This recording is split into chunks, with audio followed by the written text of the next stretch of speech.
Please note, the information provided in this video is for educational purposes only and should not be considered financial or business advice.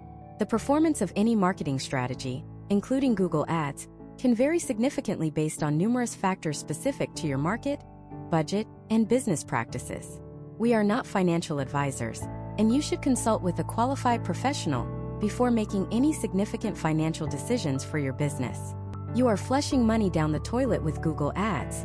That's not an exaggeration, it's a statistical probability.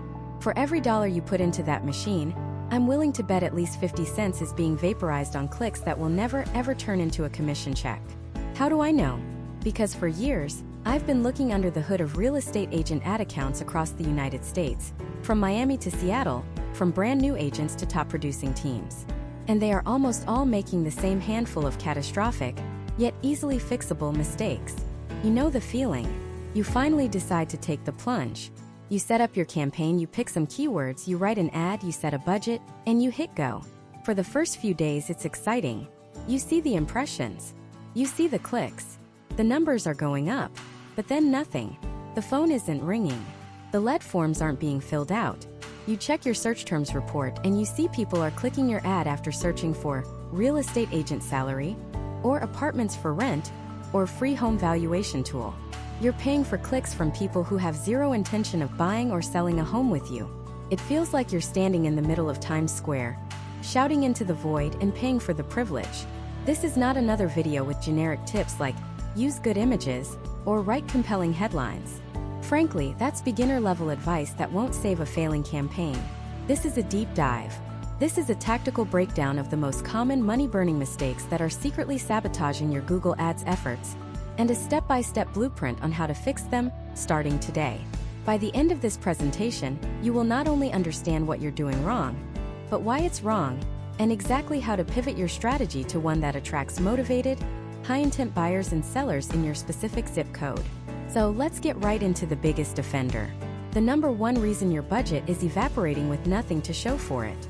It's a mistake so fundamental, it's like building a skyscraper on a foundation of sand. The mistake is using broad match keywords for everything. When you first set up a campaign, Google's default setting for your keywords is broad match. And they do this for a very simple reason. It makes them the most money. It does not make you the most money.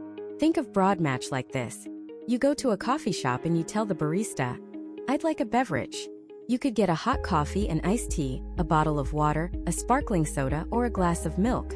You were vague, so you got a vague result. That's broad match. In Google Ads, if you tell Google your keyword is homes for sale, you've just told the barista, "I'd like a beverage." Google's algorithm, in its infinite wisdom, will then show your ad to people searching for things it thinks are related. So your ad for luxury homes in Scottsdale might show up for searches like how to stage a home for sale, mobile homes for sale in Florida, jobs for real estate photographers, for sale by owner yard signs, or history of home sales in the US.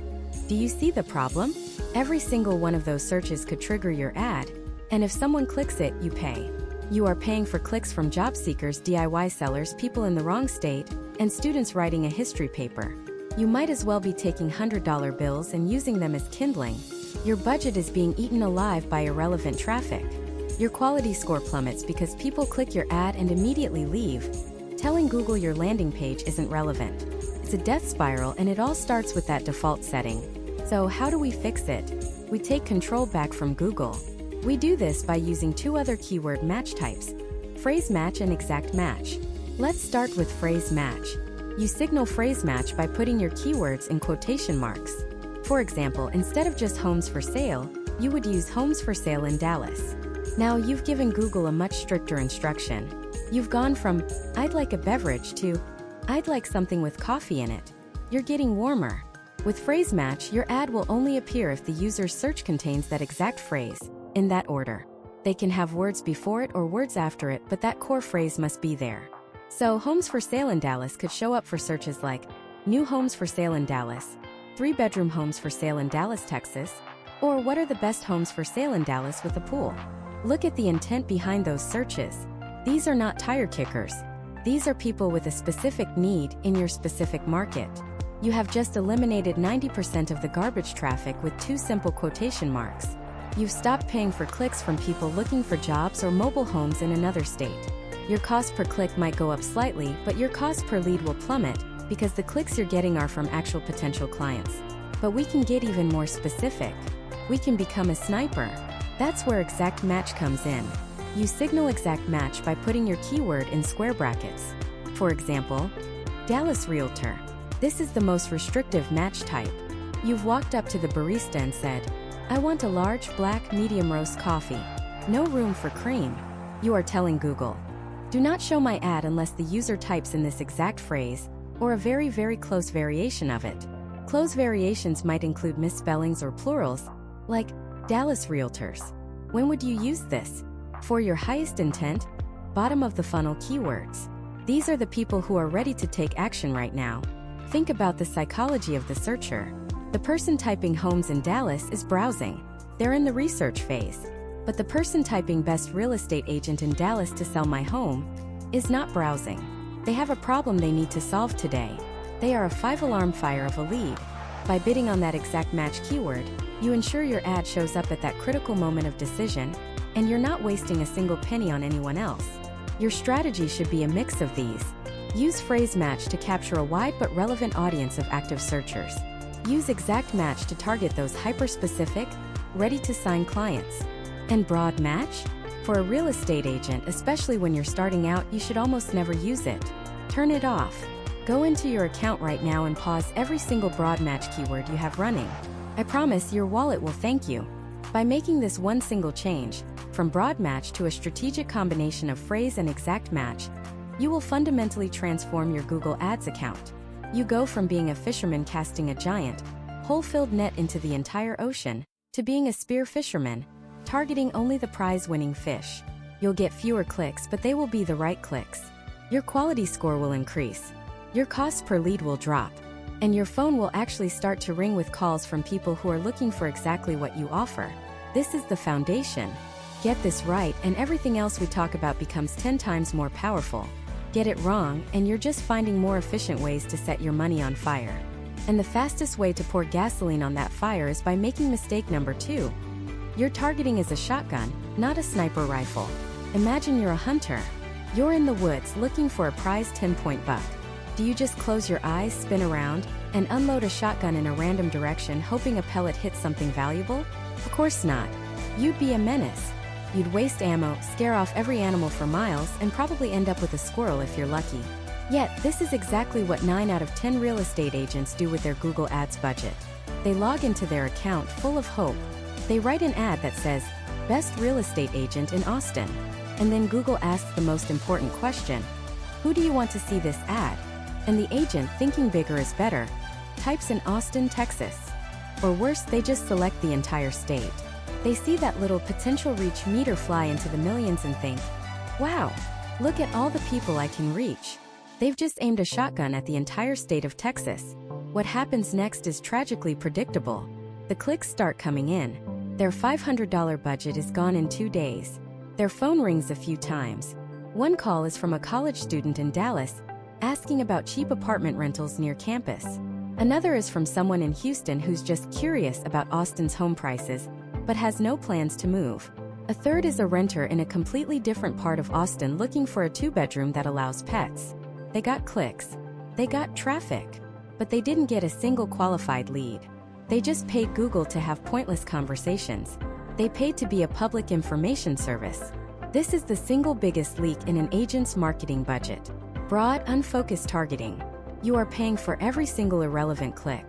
You're paying for the dreamers, the renters, the tire kickers, and the people who live 200 miles away but happen to search for Austin real estate on a whim. The solution is to stop thinking like a shotgunner and start thinking like a sniper. Your goal isn't to reach the most people. Your goal is to reach the right people. It's about surgical precision. We call this the principle of hyperlocal dominance. Instead of targeting the entire city of Austin, what if you only targeted the 3 most affluent zip codes where you want to do business?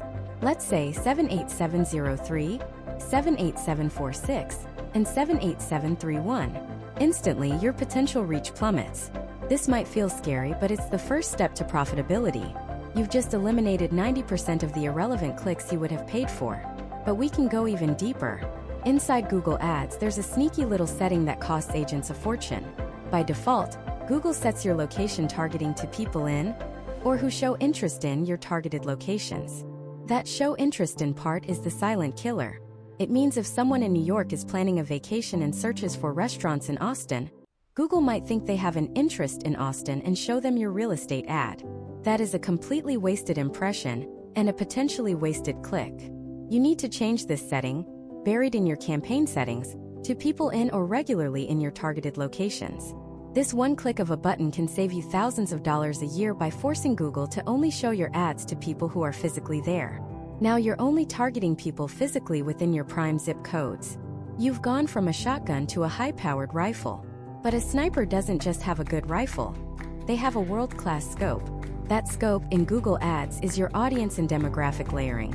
This is where you tell Google exactly who the ideal person is within those zip codes.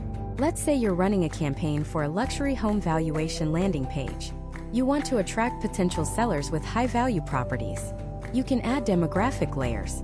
You might tell Google, only show my ads to people aged 35 to 65. Why? Because they are more likely to be established homeowners. Then you can add another layer. Household income. You can tell Google, only show my ads to people in the top 10% or 20% of household income for this area. Think about how powerful this is. You're no longer showing ads to every single person in those 3 zip codes. You're not showing them to the 22-year-old renting an apartment or the couple struggling to make ends meet. You're showing your specific high-value offer only to the people most likely to own the exact type of home you want to list. But there is one more layer. The master-level secret weapon. It's called in-market audiences. Google, in its all-knowing way, tracks user behavior across the internet. It knows who is actively researching mortgages. It knows who is browsing Zillow and realtor.com for hours every night. It knows who is searching for moving companies near me. Google bundles these people into what it calls in-market audiences. These are people who are not just hypothetically interested. Their behavior indicates they are actively in the market to buy or sell a home right now. You can literally tell Google, show my ad to people who are physically in zip code 78746, who are between 35 and 65 years old, who are in the top 20% of household income, and who are currently in the market for residential properties. Do you see the difference? You've gone from blasting an ad across the entire city to delivering a custom-tailored message on a silver platter directly to your perfect future client, at the exact moment they are looking for a solution. Let's go back to our agent. Let's call her Sniper Sarah now. She relaunches her campaign. She's not targeting Austin. She's targeting 3 zip codes. She changed her location setting to people in or regularly in. She layered on the age and income demographics for established homeowners. And she added the in-market for real estate audience. Her daily budget now lasts the entire week. Her clicks go from 100 a day down to maybe 5. But every single one of those 5 clicks is from a person who fits her ideal client profile to a T. Her phone doesn't ring off the hook anymore. It rings twice a day. The first call is from a doctor living in 78,746, who wants to know what his $1.2 million home is worth because his family is growing. The second is from a tech executive who just got a promotion and is pre-approved for up to $2 million, looking to buy in the Tarrytown neighborhood. Sarah spent less money to get fewer clicks and fewer calls, but she generated 2 multi-million-dollar opportunities. That is the power of moving from a shotgun to a sniper rifle. You shrink your target to expand your results. You stop paying for noise and start investing in conversations. You stop collecting data and start collecting commissions. So before you spend another dime on Google, open up your campaign settings. Look at your targeting. Are you casting a net the size of Texas, hoping to catch a marlin? Or are you using a high-powered scope to zero in on your perfect client? Because even with this perfect laser-focused targeting, you can still repel every single one of these ideal clients if the first thing they see your ad is boring, generic, and uninspired. And that brings us to the third cardinal sin. Writing ads that scream, I'm an agent, instead of, I'm the solution. Let's be brutally honest. Nobody wakes up in the morning excited to talk to a real estate agent. Not a single person. They wake up excited about finding a home with a backyard for their new golden retriever. They wake up stressed about finding a good school district before their lease is up. They wake up dreaming about a kitchen with a giant island where their family can gather for breakfast. They are not looking for an agent. They are looking for a guide, a problem solver, a local expert who can navigate the single biggest, most terrifying financial transaction of their lives. Your Google ad is your first handshake. And most agents with the best of intentions walk up and say, "Hi, I'm Bob, a licensed real estate agent with a broker." That's the equivalent of a doctor walking into an exam room and saying, "Hi, I'm a person with a medical degree and a scalpel." It's technically true, but it does absolutely nothing to build trust or address the patient's screaming pain. The patient wants to hear, "I see you're in pain. I know what's causing it, and I have a clear plan to make it stop." That's the difference between being a commodity and being the solution. So let's get inside the head of your ideal client. Let's call her Sarah. Sarah is 32. She and her husband have a 2-year-old, and they're renting a cramped apartment in a major US city, let's say Denver. They've saved up a down payment, but they're terrified. They hear horror stories about bidding wars, interest rates, and homes that look perfect online but are money pits in person. One evening, after the baby is asleep, Sarah opens her laptop. What does she type into Google? She doesn't type "find me a real estate agent." She types something like "best family neighborhoods in Denver suburbs," or "homes for sale near top-rated schools Denver," or maybe even "how to buy a house in Denver without overpaying." Her search is filled with emotion, hope, fear, anxiety, and a desperate need for clarity. Now the Google search results page pops up. At the top she sees 4 ads. Ad number 1 says, "Denver homes for sale, John Doe Realty. Search all MLS listings on our website. We have 20 years of experience. Call us today for a free consultation." Ad number 2 says, "Find your dream home in Denver, Jane Smith Realtor. Your trusted Denver real estate expert. Browse thousands of homes now. Contact us." These are the ads that 95% of agents are running. And these are the ads that Sarah will scroll right past. Why? Because they scream, "I'm an agent." They talk all about themselves. John Doe Realty. Jane Smith Realtor. 20 years of experience. Sarah doesn't care about John's experience. She cares about her family's future. These ads are a feature, not a benefit. They are the scalpel, not the cure. They force Sarah to do all the work. Search all MLS listings. Great. So can Zillow, and Zillow's website is probably faster and easier to use. There is zero unique value here. The call to action, "Call us today," is a huge commitment. Sarah doesn't want to get locked into a high-pressure sales call with a stranger at 9 p.m. She's in research mode, not sign a contract mode. So she scrolls past. But then she sees ad number 3. And this one is different. The headline doesn't mention an agent's name. Instead, it mirrors the exact question in her head. It says, "Tired of overpriced Denver homes? Get a curated list of homes under $550,000 in top school districts. See homes before they hit Zillow." Let's stop right there and break down why this is a $1 million headline. First, it leads with empathy. Tired of overpriced Denver homes? It enters the conversation already happening in Sarah's mind. She immediately thinks, "Yes, that's exactly how I feel." It shows that the person behind the ad understands her primary pain point. Second, the description offers a specific, tangible solution, not a generic task. It's not search for homes. It's get a curated list. This implies expertise. Someone has already done the hard work of sifting through the junk for her. It hits her specific criteria. Under a certain price point in top school districts. And then the knockout punch. See homes before they hit Zillow. This is the ultimate unique value proposition. It creates urgency and exclusivity. It answers the question, why should I click your ad instead of just going to a major portal? Because you have something they don't. The call to action is also completely different.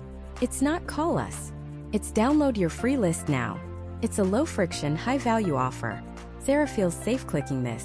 She gets immediate value, the list she desperately wants, without having to talk to anyone. She gets to stay in control. And you, the agent, get her most valuable asset, her email address. You've captured a lead. Not just any lead, but a highly qualified lead who has explicitly told you what she's looking for. This is the fundamental shift you need to make. Your ad copy isn't about announcing your services. It's about diagnosing a problem and offering a prescription. Let's re-engineer this. Every great ad has 3 core components: the hook, the value, and the low-friction next step. The hook is your headline. It must grab their attention by speaking directly to their pain or their dream. Stop using headlines like "Austin Real Estate Agent." Instead, use a hook that reflects their search. If they're searching for luxury homes, your headline should be "Explore Austin's most exclusive private listings." If they're searching for first-time home buyer programs, your headline should be "Buy your first Austin home with as little as 3% down." See the difference? One is about you, the other is about them. The value is your description. This is where you have to prove you're the solution. Don't waste precious characters on your number one local agent, or "We provide great service." That's fluff. It's meaningless. Instead, provide a concrete, desirable outcome. What will they get by clicking? Instead of, "Search thousands of properties on our advanced IDX website." Try, "Get a custom alert for homes that match your commute time." Instead of, "We have years of experience helping buyers and sellers." Try, "Download our 5-point checklist to avoid overpaying in this market." The value must be specific, tangible, and unique. It has to be something they can't get from Zillow. Finally, the low-friction next step. This is your call to action. You have to make it as easy and non-threatening as possible to take the next step. Think of it like dating. You don't ask for marriage on the first date. "Call us now" is asking for marriage. It's too much too soon. You need to offer a cup of coffee, a download, a watch, a get your list, a see the guide. These are all low-commitment ways for them to raise their hand and say, "Yes, I'm interested," allowing you to begin a conversation through email or a retargeting campaign. Let's try another example. Imagine a potential seller. Let's call him Mark. He's thinking about selling his house in Phoenix, but he's nervous. He's wondering what it's worth if he needs to do repairs, and if it's even a good time to sell. He types "What is my home worth in Phoenix" into Google. The generic agent ad he sees is "Phoenix Home Valuations, Miller Real Estate. Get a free home CMA. Our team of experts can help you sell. Contact us today." Time. But it's forgettable. It's a commodity. Mark knows a dozen agents who could give him a CMA. Now, here's the solution-oriented ad. Get a pinpoint Phoenix home value. Our AI tool analyzes recent sales your neighbors don't see. Find out your home's true equity in 60 seconds. Let's break it down.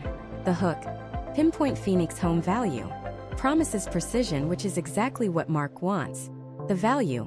Our AI tool analyzes recent sales your neighbors don't see. This is powerful. It uses buzzwords like AI tool, suggests a tech-savvy advantage, and creates intrigue with sales your neighbors don't see. It promises insider information. The low-friction next step is implied. Find out in 60 seconds. It's fast, easy, and automated. Mark feels completely safe clicking this. He gets the information he wants instantly, and the agent gets a red-hot seller lead with an address. That is the power of writing ads that focus on the solution. You move from being just another agent in a sea of sameness to becoming the obvious, trusted authority. You're not just a salesperson. You're the specialist with the specific cure for their specific problem. But getting the click is only half the battle.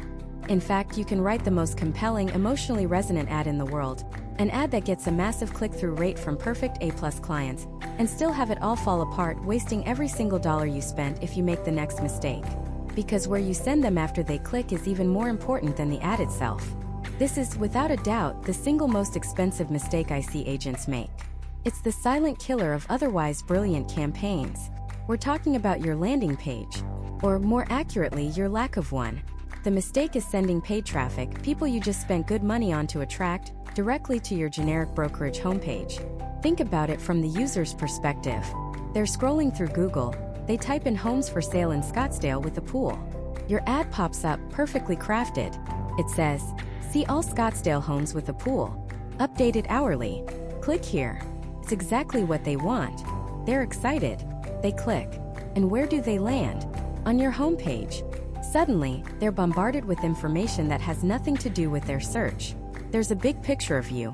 There's a button that says "About Me." There's another one for "Read My Blog." There's a link to "What's My Home Worth?" and a general search bar for the entire state. The promise of Scottsdale homes with a pool is gone.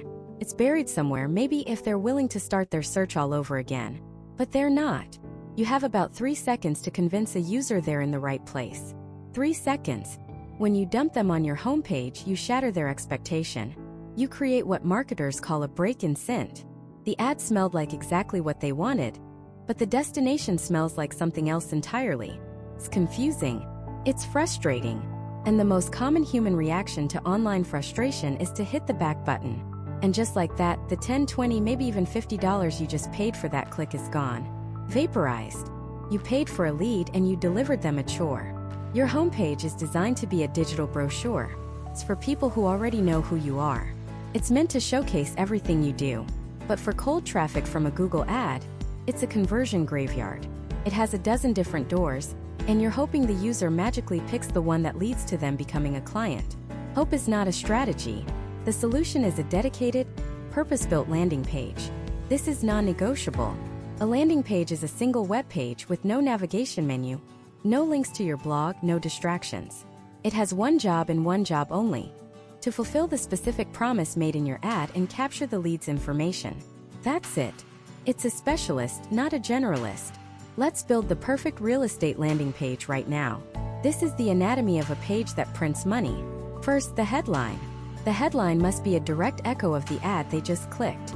If the ad said, "Get a free list of Miami condos under $750,000," your landing page headline in big, bold letters should say, "Your free list of Miami condos under $750,000 is ready." It's an instant confirmation. The user thinks, okay, I'm in the right place.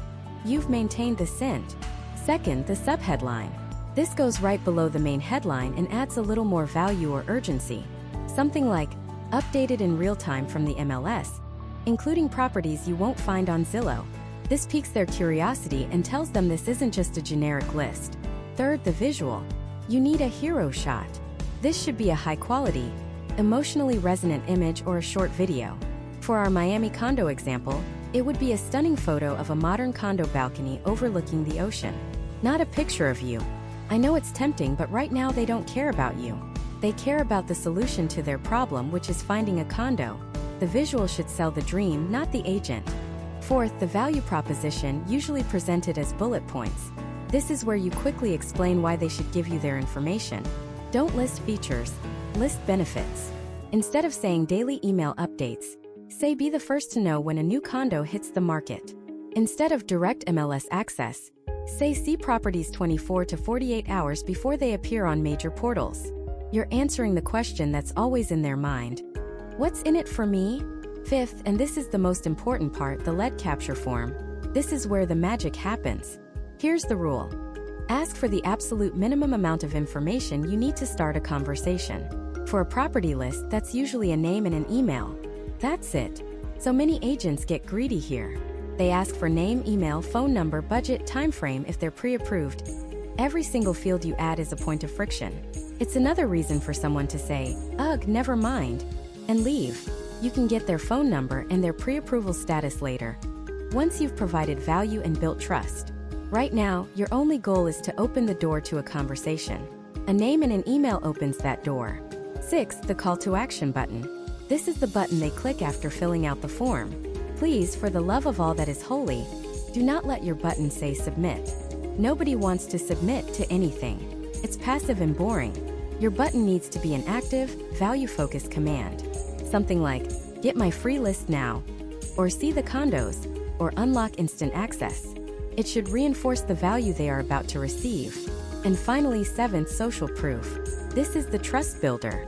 Somewhere on the page, preferably near the form, you need to add elements that show you're a legitimate, trusted professional. These can be client testimonials. A short quote with a name and photo is powerful.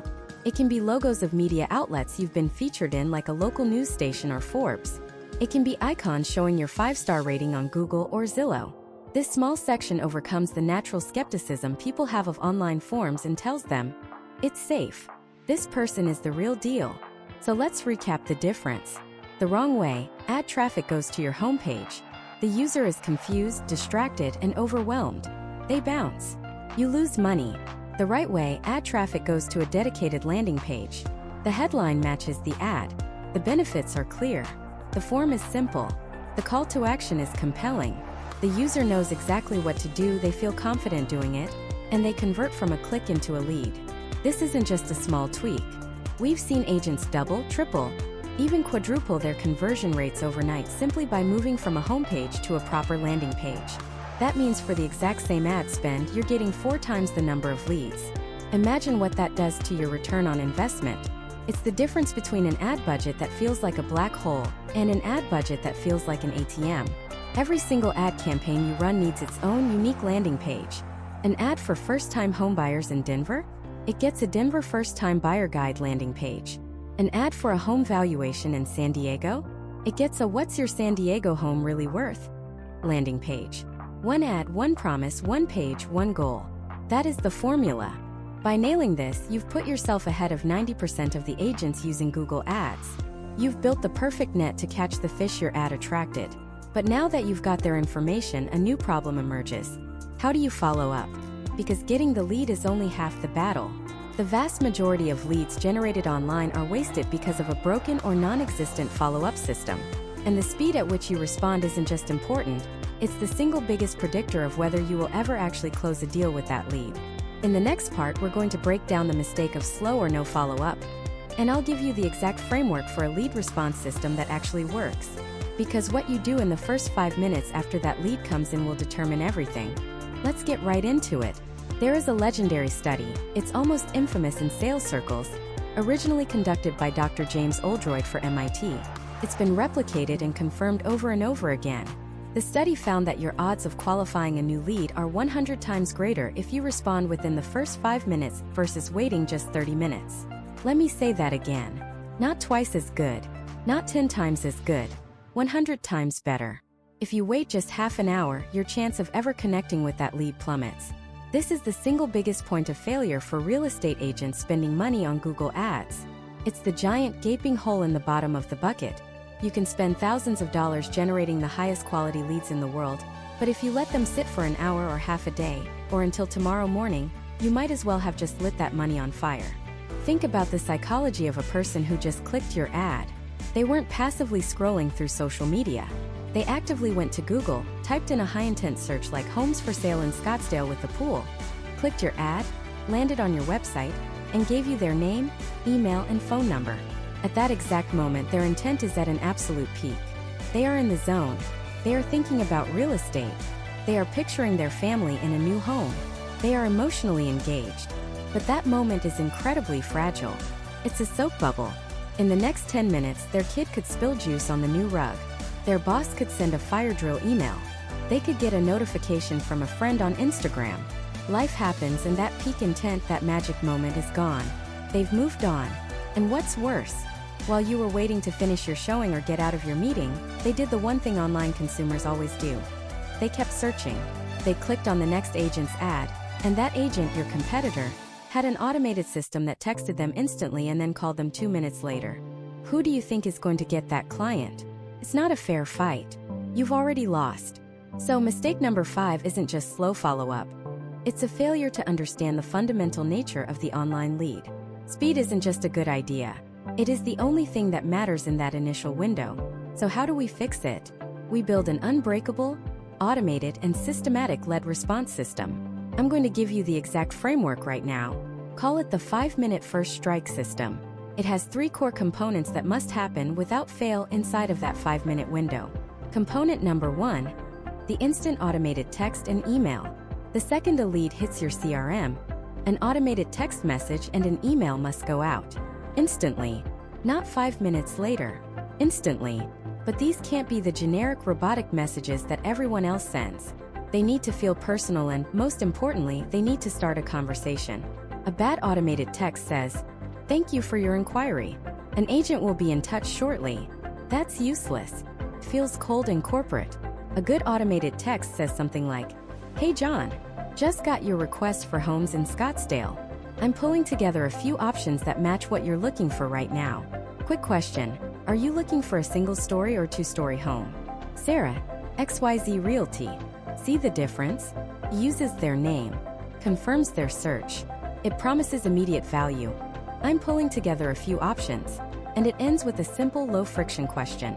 The goal of this text is not to close a deal, it's to get a reply. Any reply. Because once they reply, a conversation has started, and they are psychologically committing to you over the other agents they might contact. The email should be similar, maybe a little more detailed, but with the same core principles: personalization, value, and a call to conversation. Component number 2, The immediate phone call. Yes, a phone call. I know what you're thinking. Nobody answers their phone anymore. You are partially right, but you are completely missing the point. The purpose of the first call is not necessarily to have a conversation. The purpose is to demonstrate your proactivity and to create a multi-channel touchpoint. Between 60 seconds and 90 seconds after that lead comes in, you need to call them. If they answer, fantastic. You can say, "Hey John, it's Sarah from XYZ Realty. I just sent you a quick text. I saw you were looking at homes in Scottsdale and just wanted to introduce myself and see if I could answer any quick questions for you." Simple, professional, non-threatening.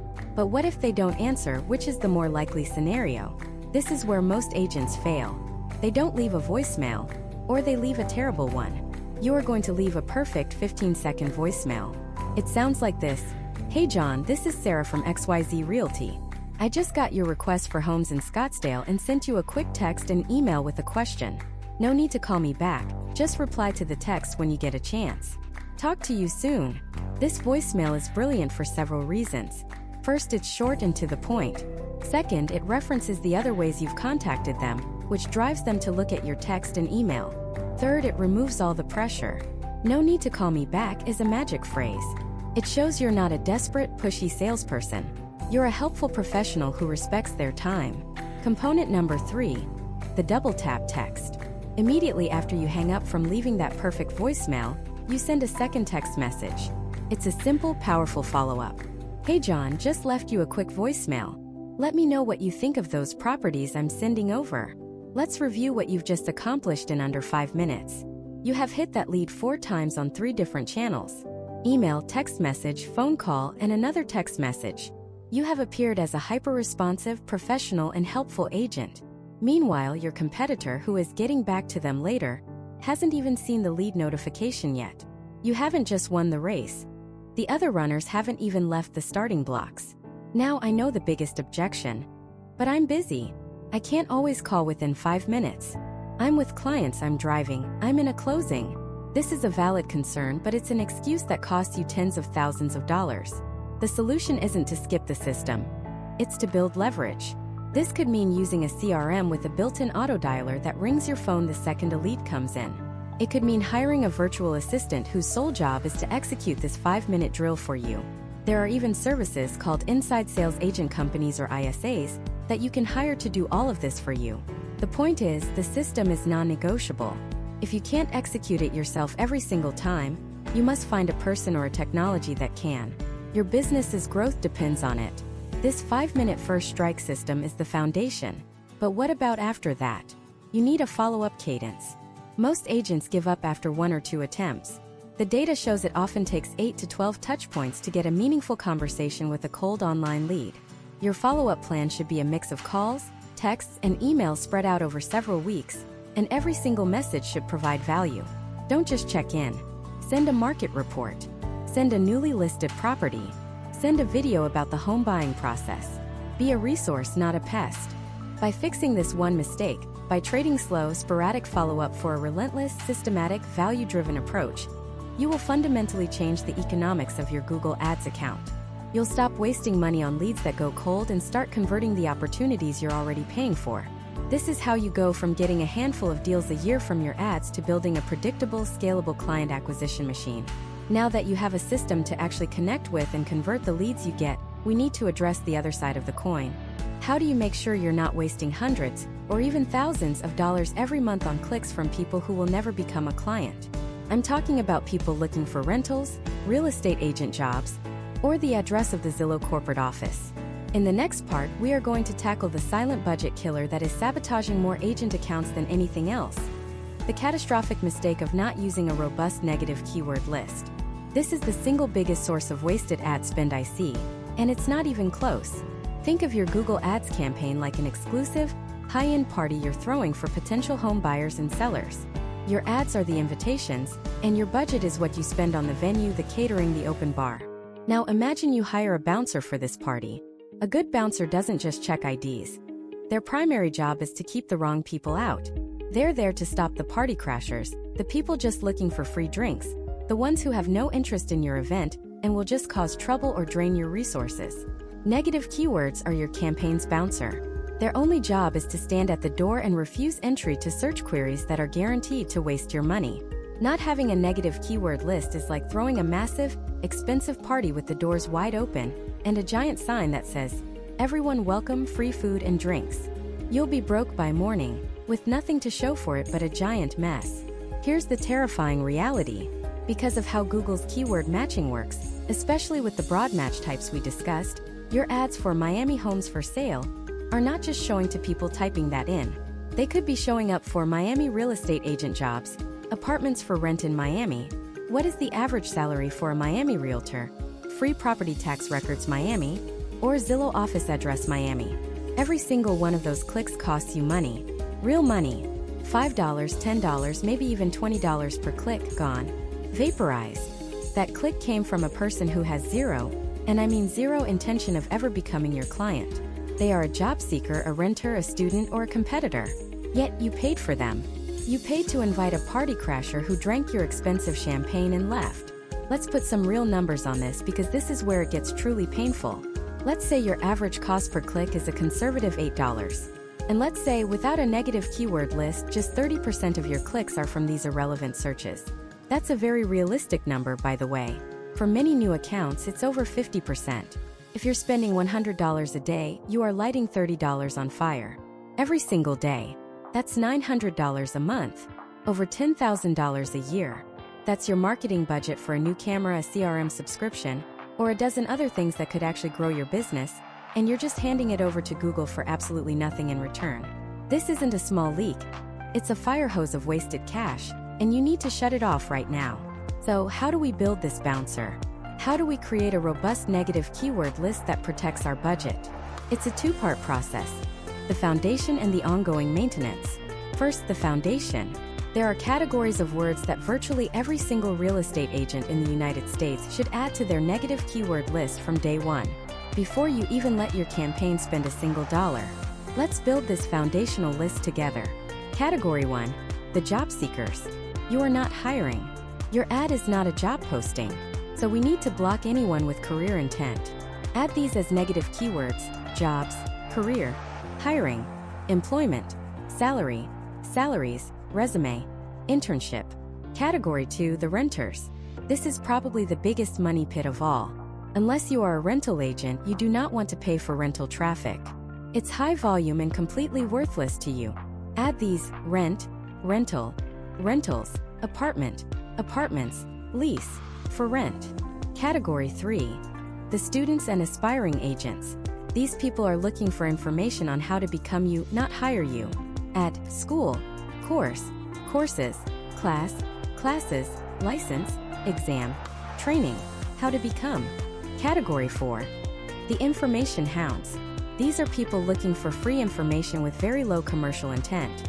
Now, there's a time and a place for content marketing, but not in your primary lead generation campaign. Add words like free, statistics, market report, what is, how to, information, history. If you have a specific lead magnet for a market report, you might leave that one out, but for a general campaign, it's best to exclude it. Category 5, the competitors. This one can be a little controversial, but for a standard buyer or seller campaign, you want to add the big portal names as negatives: Zillow, Redfin, Trulia, Realtor.com. Why? Because a person typing Zillow Miami Homes is looking for Zillow. Their brand loyalty is already established. Trying to pull them away is an expensive, uphill battle. You're better off spending your money on searchers who haven't decided which website or agent they want to use yet. Now you have a solid foundation. This alone will probably save you 20 to 30% of your budget. But we're not done. The real magic, the part that separates the pros from the amateurs, is the ongoing maintenance. You need to become a detective. Inside your Google Ads account, there is a section called Search Terms. This is not the same as your keywords. Your keywords are what you tell Google to target. The Search Terms report is what people actually typed into Google right before they clicked your ad and spent your money. You need to schedule a time at least once a week to review this report. It is a goldmine. You will be absolutely shocked at what you find. You'll see things you never could have predicted. I had an agent in Austin whose ads for Austin luxury homes were getting clicks from searches like, "What happened to the owner of the Austin Powers movie home?" I'm not kidding. Someone was doing movie trivia research and it cost my client $12. When you go through your search terms report, you're looking for anything that is not a potential client. You see a search for commercial real estate properties? If you don't do commercial, you highlight the word commercial, and you click Add as negative keyword. You see a search for photos of log cabin interiors? You add photos and interiors and log cabin as negative keywords. You see a search for a specific address that you know is an apartment complex? You add the name of that complex as a negative keyword. Each time you do this, your campaign gets a little bit smarter. Your bouncer gets a longer list of party crashers to keep out. Your ad spend gets more and more efficient. Over time, your traffic becomes pure. It's all people who are actually looking for what you sell. Let me tell you about an agent I worked with. We'll call her Sarah from Scottsdale. She was spending $2,000 a month on Google Ads and was ready to quit. She said, "It doesn't work. I've gotten one junk lead in 3 months." We opened up her account, and the first thing I looked at was her search terms report. She had no negative keyword list. None. Her top spending search terms were real estate license Arizona, Scottsdale property management companies, and apartments for rent near Old Town. 75% of her $2,000 budget was being spent on job seekers, landlords looking for a property manager, and renters. We spent the next 90 minutes just going through her search history, building out a massive negative keyword list. We added over 200 negative terms that first day.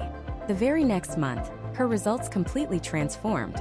Her click-through rate doubled because the ads were now only showing to relevant people. Her conversion rate went from nearly 0 to over 8%. She kept her budget at $2,000, but instead of one junk lead, she got 6 qualified buyer consultations and 2 seller appointments. Changed her entire business. That is the power of a meticulously managed negative keyword list. It is the single most important optimization task you can perform in your Google Ads account. It's not a set it and forget it feature. It's a living, breathing part of your campaign that you need to nurture every single week. It's the difference between a campaign that bleeds money and a campaign that prints opportunity. So you've built your bouncer. You're keeping out all the renters, the job seekers, and the tire kickers. Your traffic is getting cleaner. But what if your entire party is set up in the wrong neighborhood? What if you're showing these perfectly targeted ads to people who live 3 states away and have no intention of moving? Building a great negative keyword list is mission critical, but it's only half the battle. If your location targeting is a mess, you're still throwing your money away, just in a different direction. Let's talk about that mess, because this is one of the single most expensive and frankly laziest mistakes I see agents make. It's a tiny, innocent-looking setting buried deep within your campaign settings, and it's probably hemorrhaging your ad budget as we speak. Inside your Google Ads campaign, under Locations, there's an option that says Location Options. When you click it, you see 2 main choices under Target. The default, the one Google practically begs you to use, is Presence or Interest. People in, regularly in, or who've shown interest in your targeted locations. The second option is Presence. People in or regularly in your targeted locations. 99% of the time, a real estate agent should be using the second option, Presence. But almost every agent I've ever audited for the first time is using the default, Presence or Interest. So what's the big deal? Let's break down what that default setting actually means. People in or regularly in your area, great, we want those people. They live here, they work here, they are potential clients. But the second part of that phrase is the killer. Or who've shown interest in your targeted locations. What does Google consider interest? It's incredibly broad. It could be someone who lives in another country who is writing a college paper on the architecture of Miami. It could be someone in Seattle who just read a news article about the booming tech scene in Austin. It could be someone vacationing in Italy who is searching weather in Phoenix to see how their cousin is doing. Google's algorithm sees this interest and says, aha, this person is interested in Phoenix. Let's show them an ad from a Phoenix real estate agent. So your ad, the one you're paying good money for, the one designed to capture a local seller lead, gets shown to a tourist in Rome. They might even click it out of curiosity. And just like that, you've paid $15, $20, maybe $30 for a click from someone who has zero intention of ever buying or selling a home with you. Think of it like direct mail. Imagine you're a realtor in Dallas, Texas. You decide to send out 10,000 high-gloss, expensive postcards to a specific zip code you want to farm. But the mailman, instead of delivering them all to that zip code, decides to send 7,000 of them to random addresses in India, England, and Brazil because those people once watched a Dallas Cowboys game on TV. You would be furious, right? You'd demand your money back. You call it a scam. Yet, this is exactly what thousands of real estate agents are letting Google do with their digital budget every single day by using that default location setting. You are paying to advertise to the entire world, not your local community. This creates a cascade of problems. First, the obvious one. You're wasting a massive portion of your budget on completely irrelevant clicks. Every dollar spent on a click from someone 3,000 miles away is a dollar that could have been spent on a click from a potential seller 2 streets over. Second, it completely destroys your data. You'll look at your campaign and see you got 100 clicks but only 1 lead. You'll think, my ads must be terrible, or Google Ads doesn't work for me. But the truth is 70 of those clicks were from people who were never ever going to be a lead in the first place. Your actual local click-through rate might be fantastic, but it's being diluted by a sea of worthless international or out-of-state traffic. You're making bad decisions based on corrupted data.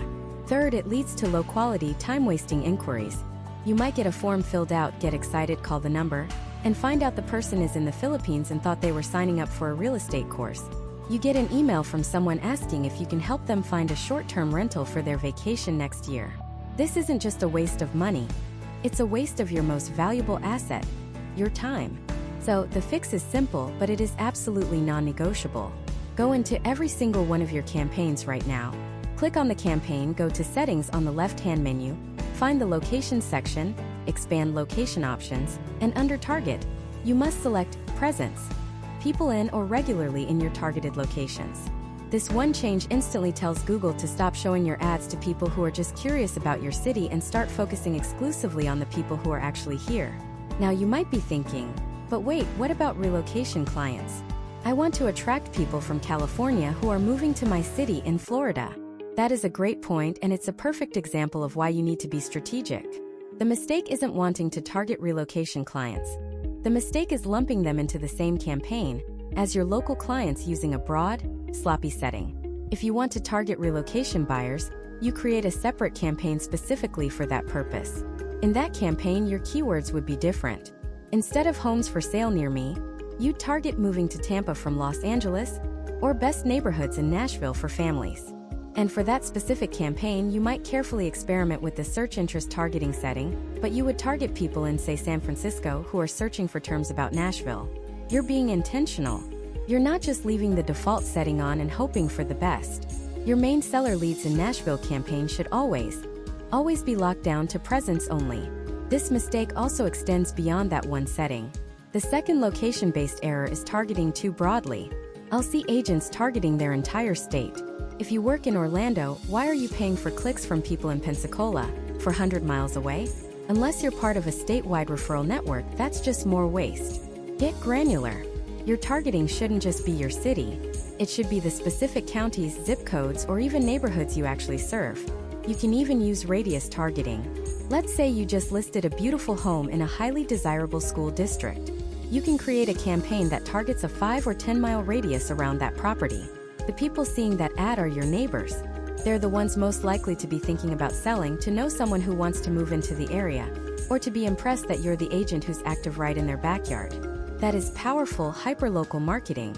Finally, just like with negative keywords, you need to use location exclusions. If you serve a specific county but you know that a certain city within that county is a lower price point than you typically work with, exclude it. If your city borders another state and you aren't licensed there, exclude that state. Be a surgeon with your targeting. Don't just tell Google where to spend your money. Be just as aggressive in telling Google where not to spend it. By switching to presence only, narrowing your target area to the specific places you actually do business, and strategically excluding irrelevant locations, you transform your campaign overnight. You stop paying for clicks from curious onlookers around the globe, and start investing your budget into conversations with your future clients who live right down the street.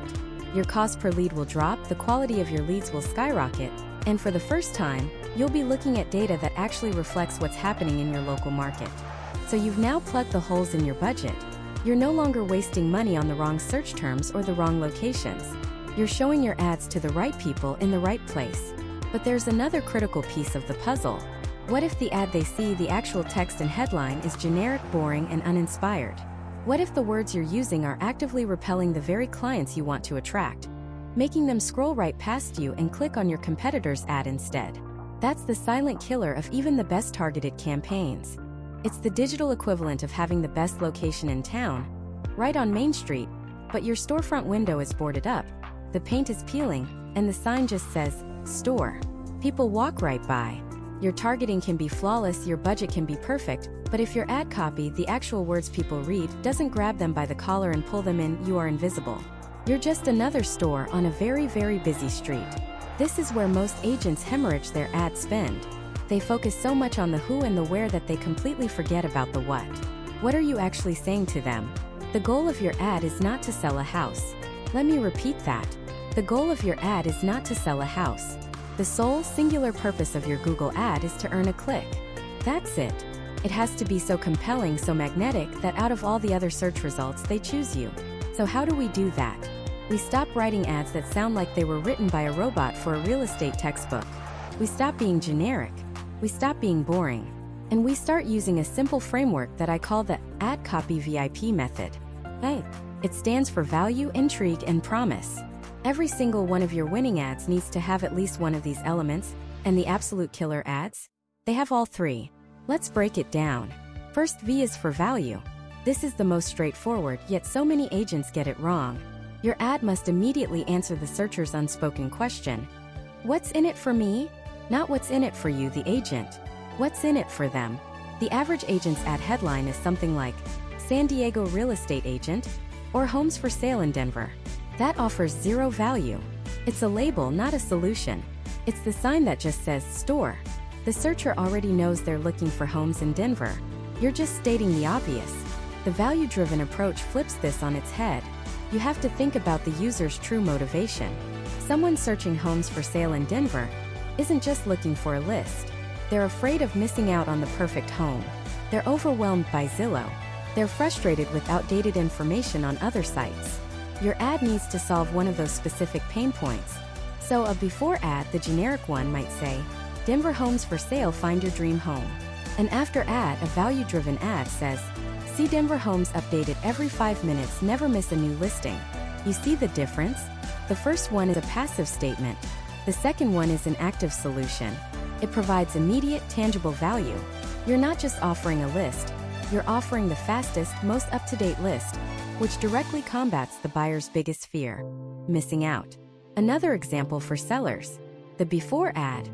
What's my home worth? Free home valuation. Yawn. Everyone offers that. The value-driven after ad. Get a pinpoint home value, not a wild estimate, 3 factors Zillow misses. Boom.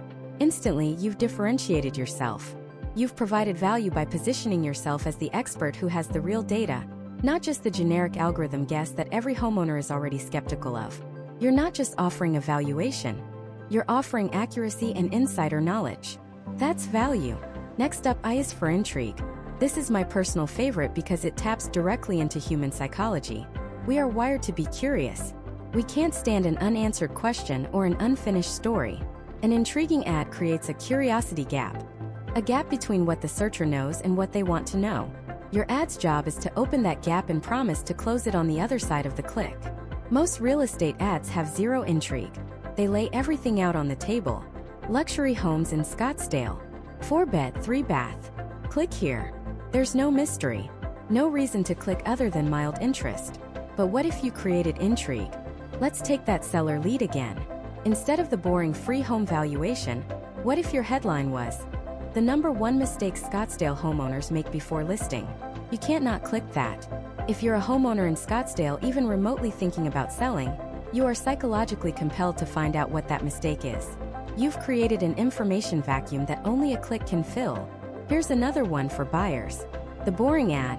View off-market homes in Austin. It's okay but not great. The intriguing ad. The secret Austin housing market realtors don't talk about. See how that feels different? It implies exclusivity, insider access, and a hidden world. Creates a story. Who doesn't want to know a secret? You're no longer just an agent with a list. You're a gatekeeper to hidden knowledge. The intrigue is what makes your ad feel less like an advertisement and more like an invitation to discover something new. It's the difference between a billboard and a treasure map. People ignore billboards. People follow treasure maps. Finally, we have P for promise. This is where you tie it all together. A strong promise in your ad copy is a specific, tangible outcome that the user will get by clicking. It's not a vague, fluffy statement. Vague promises are worthless. We'll help you find your dream home. What does that even mean? It's a marketing platitude that has lost all impact. Powerful promise is concrete. The week before promise, search for Miami condos. The powerful after promise, get a curated list of pre-market Miami condos in 24 hours. The difference is night and day. Search is a task you're giving the user. Get a curated list is a result you are delivering to them. You've added specificity with pre-market and a timeline within 24 hours. You're not promising a process, you're promising a result. This builds immense trust and sets a clear expectation. The user knows exactly what will happen when they click and give you their information. They're not just clicking into the void. They're taking a specific action to get a specific, desirable outcome. Let's try one for sellers. The week promise. Learn your home's value. The powerful promise. Receive a custom 10-page equity report on your home tonight. Again, we've moved from a vague concept to a tangible deliverable. Custom 10-page equity report sounds official, valuable, and packed with information. Tonight creates urgency and immediacy. You're not just giving them a number. You're giving them a comprehensive, professional document, and you're doing it fast. That is a promise that gets clicks. When you combine these elements, value, intrigue, and promise, your ad copy transforms from a passive announcement into an active, irresistible magnet for clicks. Let's imagine a truly VIP ad. Headline 1 could be the intrigue. What do Zillow and Redfin not tell you? Headline 2 could be the value. Get a pinpoint accurate home value. And in the description, you make the promise. Receive your custom 10-page equity report in under an hour. See the 3 hidden factors that can add thousands to your home sale price. An agent who runs that ad is not competing with the agent whose ad says, free home valuation. They're not even playing the same sport. They have elevated the conversation, addressed the user's deepest anxieties, and presented themselves as the only logical solution. They've built authority and trust before the user has even landed on their website. This is the shift. Stop thinking about describing what you do. Start thinking about solving their problem, sparking their curiosity, and promising a concrete result. Your click-through rate will skyrocket, your cost per click will drop because Google rewards relevance and engagement, and the quality of your leads will go through the roof. Because you're no longer attracting random browsers. You're attracting highly motivated people who are responding to a specific, compelling message. You've written the perfect ad. You've mastered the VIP method. The searcher is hooked. They click. And then, they land on your website. And this is where the second and arguably bigger tragedy occurs. This is where 90% of your ad spend can instantly go up in flames, no matter how perfect your ad was. The mistake is sending a cannonball of perfectly targeted, high-intent traffic directly at a brick wall. That brick wall is your standard real estate homepage. Think about it from the searcher's perspective. They just typed in a hyper-specific request. 4-bedroom homes for sale in Scottsdale, Arizona with a pool. Your ad, a masterpiece of relevance, promised them exactly that. They click full of hope and intent, and they land on your homepage. What do they see? At the top, a navigation bar with 10 different options. Home, about me, our team, buy, sell, search properties, blog, testimonials, contact us, and maybe a link to your favorite mortgage lender. They see a generic hero image of a smiling family, or a luxury house that looks nothing like what they searched for. They see a little blurb about how you've been serving the community for 15 years. Where are the 4-bedroom homes in Scottsdale with a pool? They're gone. The promise has been broken. The scent has been lost. This is the digital equivalent of walking into a hardware store, asking an employee where the hammers are, and having them just point vaguely towards the front door of the entire store and say, they're in here somewhere. Good luck. What do you do in that situation? You get frustrated. You feel ignored. And you walk out. Online, the back button is the door. And it gets clicked in less than 8 seconds. You just paid Google $5, $10, maybe $20 for a click from a highly qualified buyer, only to personally escort them out the door because you made their life more difficult. Your homepage is designed to be a brochure. It's a digital business card that has to serve everyone. The potential seller, the curious neighbor, the buyer looking for a condo, the buyer looking for a mansion, your mom who wants to read your latest blog post. And by trying to be everything to everyone, it becomes the perfect thing for no one. Especially not for someone coming from a targeted ad. This disconnect between the ad's promise and the landing page's experience is called a lack of message match, and it is the single biggest conversion killer in all of digital marketing. The user is on a mission. Your ad confirmed you could help with that mission. Your website needs to be the mission headquarters, not a confusing labyrinth of options. So what's the alternative? The solution is the single most powerful tool in a digital marketer's arsenal: the dedicated landing page. A landing page is not your homepage. It's a standalone web page disconnected from your main website's navigation, created for one single, solitary purpose: to convert the visitor from your specific ad campaign. It's a specialist, not a generalist. It's a sniper rifle, not a shotgun. When a user clicks your ad for 4-bedroom homes in Scottsdale with a pool, they should land on a page where the giant headline at the top says, "See all 4-bedroom homes in Scottsdale with a pool." The message match is perfect. The searcher instantly knows they are in the right place. Their brain breathes a sigh of relief. The trust that was built with the ad is immediately reinforced. This is not a minor tweak. This is the fundamental difference between a campaign that burns cash and a campaign that prints clients. Let's build the perfect real estate landing page right now, piece by piece. First, the hero section, the very first thing people see without scrolling. It needs 4 things. 1. A powerful, benefit-driven headline that perfectly matches your ad. Find your dream Scottsdale home with the pool. Simple, clear, pays off the click. 2.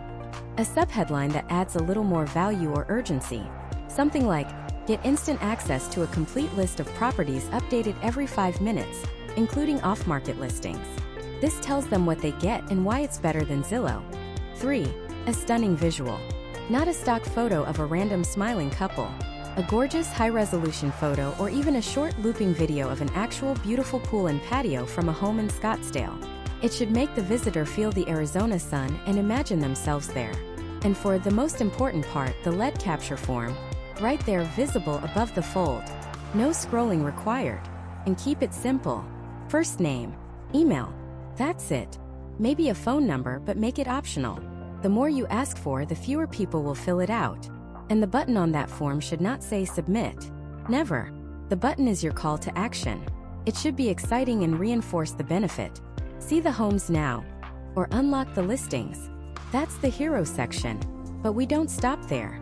As the user scrolls down, we build an undeniable case for why they should give you their information. Next up, social proof. This is where you combat their natural skepticism. You need a section with 2 or 3 of your best client testimonials.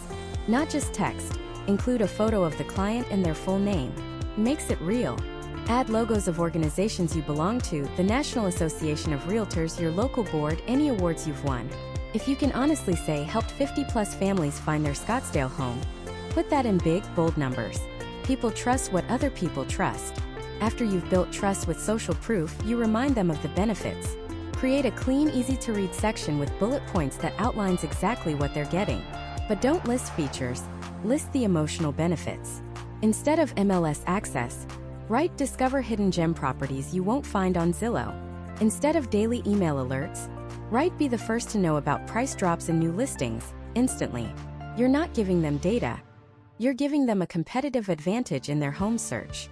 Now, and only now, after you've provided value and built trust, can you talk a little bit about yourself. But even your About Me section isn't really about you. It's about how you help them. Keep it short. 1 high-quality, professional headshot in 2 sentences.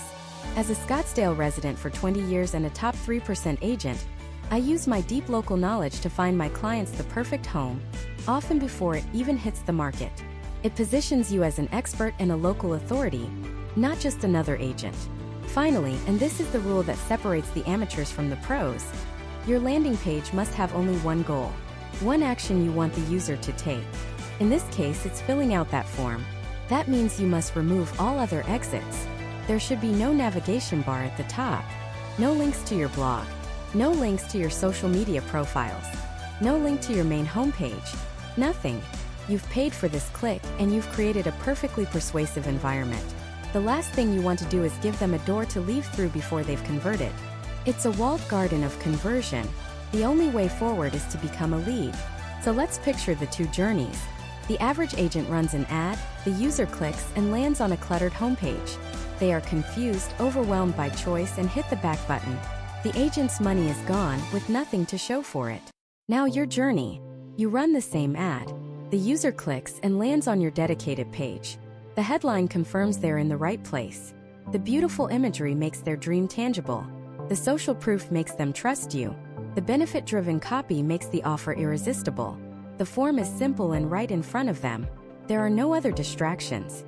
They confidently type in their name and email and click, "See the homes now." Boom! You just turned an expensive click into a priceless lead. You've captured the intent. You've won the business before your competition even knew they were in a fight. You've done everything right. The ad was perfect. The landing page converted. A new lead notification hits your inbox. It's a real person with a real name and email, actively looking for a home in your market. The hard part is over, right? Wrong. This is the final crucial moment where the entire investment can still turn to dust. This is where the lead goes to die. And it's the most heartbreaking mistake of them all. It's called having no lead conversion system.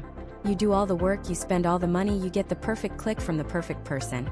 And then you throw it all in the trash because you don't have an automated, immediate, and relentless system for turning that click into a conversation. A lead that isn't contacted within the first 5 minutes might as well not exist. Let me say that again because it is the single most important and most expensive lesson in all of online lead generation. A lead that is not contacted within the first 5 minutes has its odds of being converted drop by over 80%. 80%. Imagine taking $80 out of every $100 bill you earn and just lighting it on fire. That's what you're doing when you let a new lead sit in your inbox for an hour while you're on a showing. That's what you're doing when you say, "I'll get to my leads at the end of the day." By the end of the day, that lead is an ancient artifact. This phenomenon is called lead decay, and it's the silent killer of your Google Ads ROI. The person who filled out your form was in a specific state of mind. They were actively searching, they were motivated, they were in the moment. They clicked your ad, landed on your page, and gave you their personal contact information. They have extended a digital handshake, but that moment is fleeting. In the next 10 minutes, they might get a call from their kid's school, their boss might ping them on Slack, or worse, they might click on your competitor's ad, who does have an automated system, and is on the phone with them before your email notification has even been read.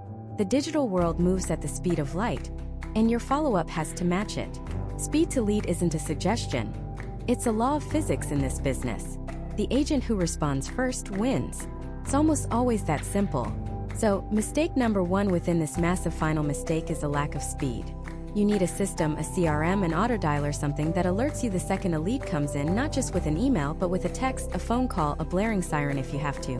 And it needs to trigger an immediate, automated response to the lead themselves.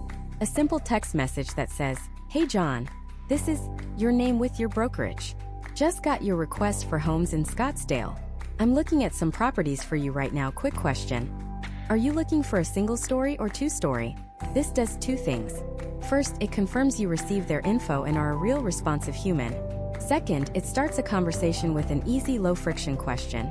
You've just bought yourself precious time and established a connection while your competitors are still waiting for their end-of-day lead summary. But speed is only the first part of the equation. The second part is persistence. This is where so many agents fail. They call once, maybe leave a voicemail. They send one email. When they don't get a response, they label the lead as bad or unresponsive and move on. This is an absolute catastrophe for your wallet. Studies from the real estate and sales industries have shown time and time again that it takes an average of 8 to 12 contact attempts to connect with and qualify a new online lead. 8 to 12. How many times are you reaching out? Once? Twice? Maybe 3 times if you're feeling ambitious? You're giving up on the 1-yard line. Think about it from the lead's perspective. They don't know you. They're busy. Your call might have come in while they were in a meeting. Your email might have been buried under 100 others. They aren't ignoring you out of malice. They're just living their lives. Your job is to persistently, professionally, and politely stay on their radar until the timing is right for them. A proper follow-up plan isn't a single event. It's a campaign. It should be a mix of phone calls, text messages, and emails spaced out over several days and weeks. The goal of the first 7 days isn't to sell them a house. It's simply to make contact and start a conversation.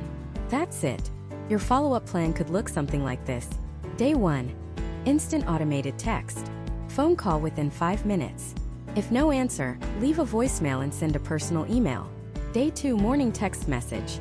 Afternoon phone call from a different number.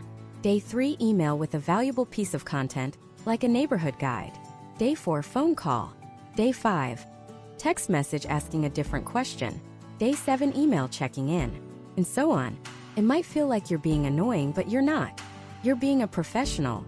You're the one they entrusted with their information. You're demonstrating that you're tenacious and that you want their business. The leads who get annoyed by this were never going to work with you anyway. The serious ones will appreciate the diligence. This brings us to the third piece of the conversion puzzle: value.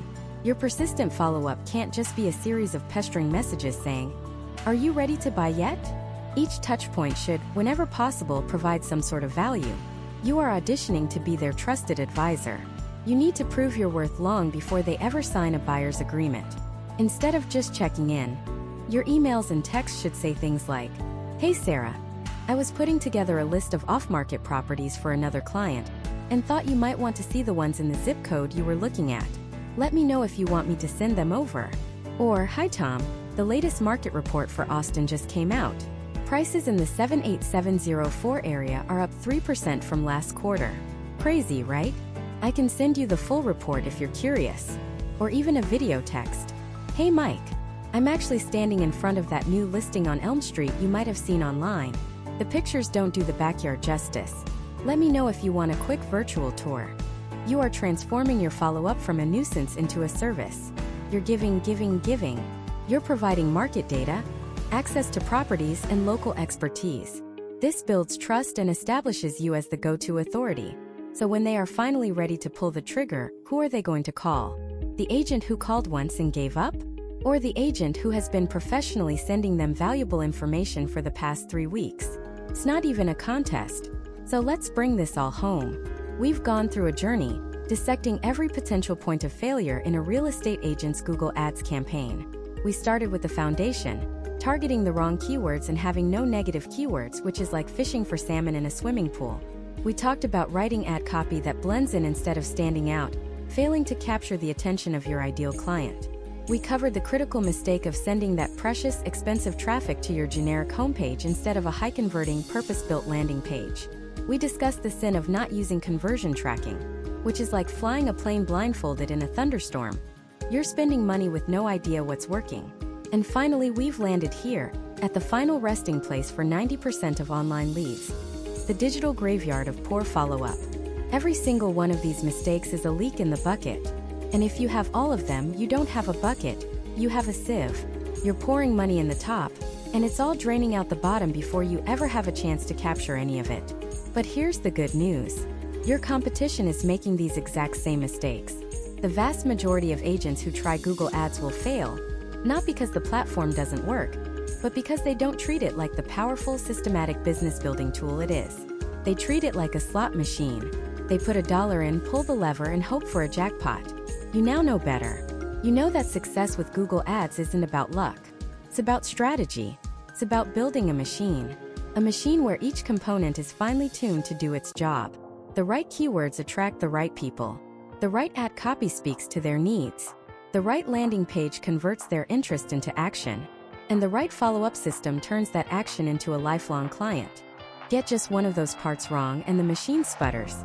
But get them all right, and you have a predictable, scalable, and incredibly profitable way to grow your real estate business beyond what you ever thought possible. You can build a business where you don't have to wonder where your next client is coming from, because your machine is delivering them to you day in and day out. So my challenge to you is this: go back and audit your own system. Be brutally honest with yourself. Where are the leaks in your bucket? Is it your keywords? Your ads? Your landing page? Or is it the fact that you have leads in your inbox right now that are more than 5 minutes old? Find the leak, fix it, and then find the next one. This is how you win. Not by finding some secret hack, but by systematically eliminating every single mistake that stands between you and a consistent flow of high-quality clients. You have the blueprint. Now go build your machine.